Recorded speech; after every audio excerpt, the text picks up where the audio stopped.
kalihim at bilang ama. To us, his children, he is and forever will be our idol.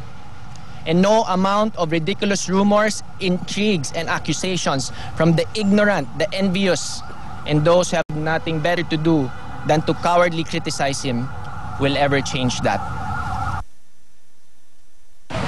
Cheryl Irwin, bilang sagot doon sa naging ulat ni Errol kanina, na pumayag na nga ang pamilya na ilipat sa Campo Aguinaldo ang mga labi ni Secretary Reyes, pero hindi pa sigurado kung bukas ka ng gabi ito mangyayari o sa Biyernes pa. At pumayag na rin nga sila na doon sa libing ng bayani ilibing ang dating general. Depende na rin yung magiging pag-uusap pag dumating na ang kapatid ni Secretary Angelo Reyes mula nga sa abroad. At kanina ay nakausap nga namin ang mga iba pang mga anak ni Secretary Reyes at nagkaroon nga sila ng pagkakataon na ipakita sa amin kung paanong nag-iba na mula dati ang protective na father lang nila ang gumagawa ng paraan para maproteksyon nga itong mga kaanak niya. Ngayon ay sila na daw 5 ang nagtatanggol sa kanilang ina. Cheryl.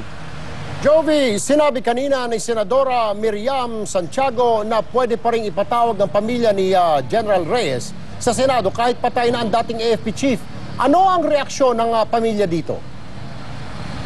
Okay, Erwin, kayo na nga earlier, pinatawag kami doon sa second floor kung saan naroon yung chapel nung ilan sa mga anak nga nitong si Secretary Reyes. At well, bawal nga yung camera sa interview, pero nung kinausap namin sila, ayan nga daw ang usap-usapan nilang mag-anak mula pa nung narinig nila yung balita tungkol sa mga sinabi ni Senadora Miriam. At sinabi lang nila na ang maaari ko lang daw sabihin sa ngayon ay itong dalawang phrase na ito. Una, what else do you want? At isa pang quote na sinabi nila, are you happy with yourself? Yun muna, Erwin. Alright, Jovi. I'm sure bukod sa kalungkutan, meron ding nababanaag ba sa mukha ng mga pamilya ni Secretary Reyes ang lungkot, hindi lamang lungkot, kundi ang galit, ang puot, ang talaga namang hinagpis dito sa pangyayari na nagawa ni General Reyes dahil sa mga pangyayari nga dyan sa Senado. Okay, Erwin, at least masasabi ko yung isa sa mga nakausap nating anak, merong tinge ng galit, syempre, dahil sa mga narinig nga nila lalo kayo ng umaga ng mga balita tungkol doon sa mga sinasabi tungkol sa pamilya nila. Pero ang na-observe natin nung medyo matagal-tagal din tayo sa loob kanina, na-observe natin na yung usual na kapag may patay, may lamay, yung mga kaanak tuwing lalapitan ng mga kaanak o ng kaibigan ay muling bumabalik yung alaala, tapos ay umiiyak tuwing na lang may ibang taong kumakausap sa kanila. So yung normal na reaksyon na naluluha sila tuwing naalala ang kanilang ama. Maraming salamat sa iyo, Jovi Francisco, live mula sa Ascension sa Quezon City.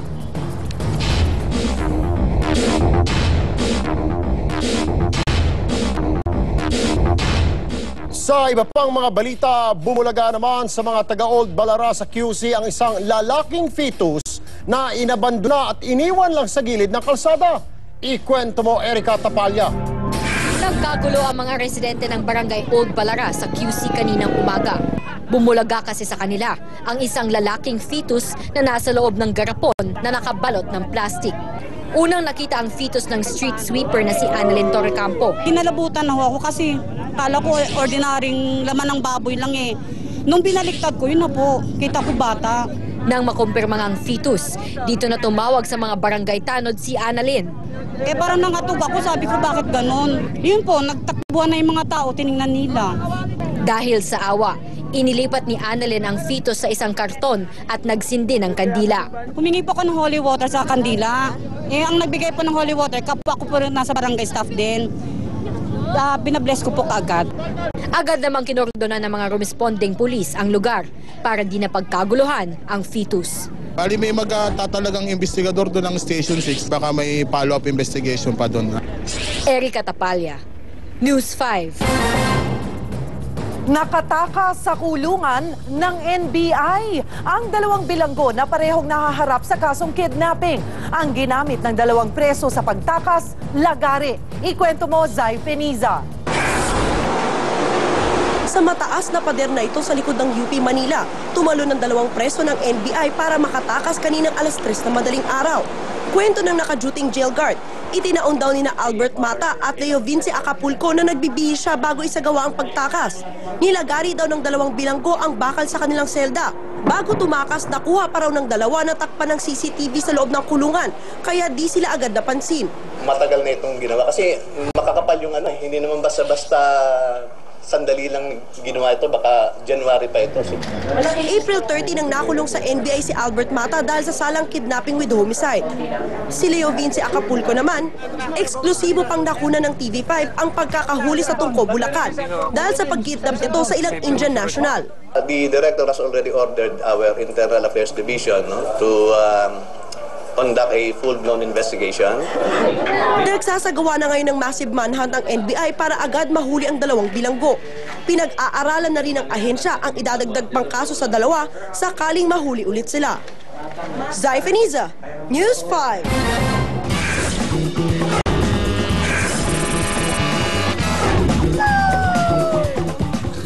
Parang masama bagsakan.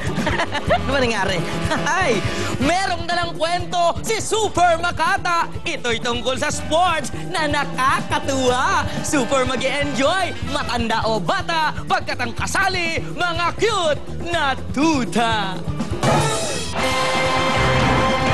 Ito ang puppy ball na sadyang malupit na pinalalabas din sa Animal Planet. Siyempre sinimulan sa pambansang awit at starting lineups sunod ng binanggit. Si Tagpe, si Brownie at si Panda. Mainit ang laban at talagang patok, kaya ginanahan, cheering squad ay manok. At sa halftime naman, mga pusay pumasok.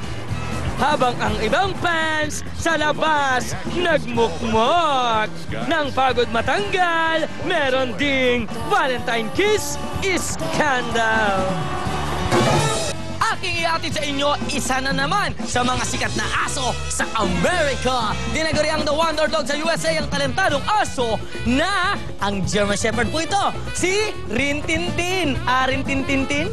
Rintintin. Dahil sa kanyang galing, 4 na pelikula, 1 programa sa radyo, ang kanyang pinagbidahan. Big time talaga ang asong ito, kaya agad siyang binigyan ng star sa Hollywood Walk of Fame. Nako mga kids, nako may mga alaga kayong tuta, ingatan nyo dahil yan din, minsan mapanganib pag kayo nakagat, baka marabis kayo. At siyempre may tanong ako, ano ang pinakamatigas na tuta? Ang tama pong sagot ay batuta. Ito pa rin po si Makata na napakahusay at siyempre napakagaling magbigay ng pumasyon, edukasyon, leksyon dito lang sa Aksyon! Susunod sa aksyon, pagkamatay ni Secretary Reyes, case closed na nga ba? At ang mga dapat abangan sa maaaksyong bagong Channel 41, alamin.